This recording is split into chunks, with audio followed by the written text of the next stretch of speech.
Queues formed in the main cities of Johannesburg, Cape Town and Durban as polling got underway around 7 a.m., 5 a.m. GMT, with lines also seen in the morning cold in townships on the outskirts of cities and in rural areas. Voters at polling stations across the country cited high rates of unemployment and crime, frequent power blackouts and corruption in ANC ranks as reasons why they would vote for opposition parties, but others were wary of change. Earlier Wednesday, South African President Cyril Ramaphosa cast his ballot in national elections, where opinion polls suggest his African National Congress ANC risks losing its parliamentary majority after 30 years in power. After voting at a primary school in the Johannesburg township of Soweto, a symbolic place of anti-apartheid resistance, Ramaphosa struck an upbeat tone as he greeted crowds of voters. However, he also voiced concern over reported incidents of interference with electoral officials. This is a great day for democracy in South Africa. It's a wonderful day as well, bright and sunny. And I've heard that voting has started throughout the country and it is going well. South Africa's main opposition leader John Steenhuisen also cast his vote in his hometown of Durban, declaring his commitment to change the current political landscape of the country. Speaking with writers after his vote, the Democratic Alliance DA leader addressed the potential for political alliances if his party does not secure a 51% majority. If a party falls short of 50% of the vote, then it will need to make a deal with one or more smaller parties to govern. Steenhuisen blamed the current leadership and the country's significant challenges, including a high unemployment rate, widespread poverty, and escalating crime rates, stating that the leadership needs to be replaced. If we don't get to the 50% plus one mark, we will obviously look at the lie of the land.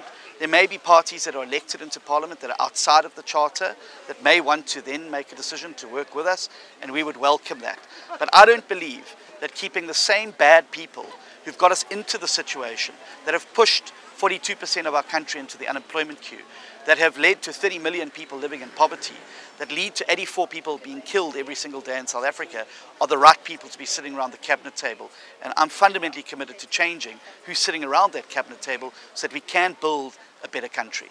Inmates in the Pollsmoor maximum security prison also voted on Wednesday morning in the elections.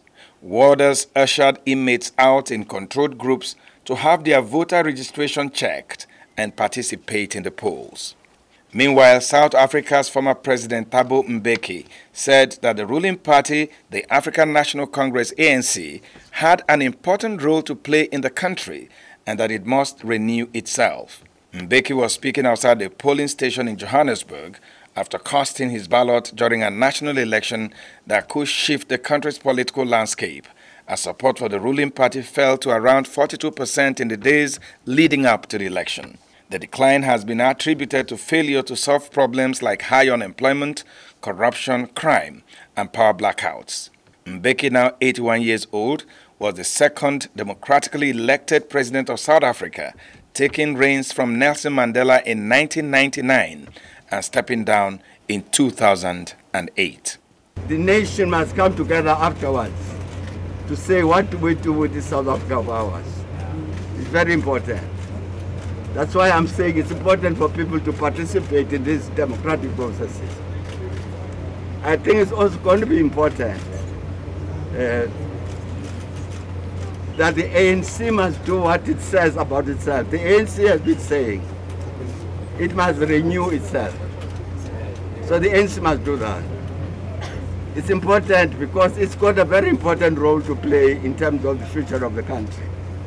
Former South African President Jacob Zuma, who has fallen out with the ruling African National Congress ANC, cast his vote on Wednesday, May 29, surrounded by hundreds of supporters at his hometown Nkandla.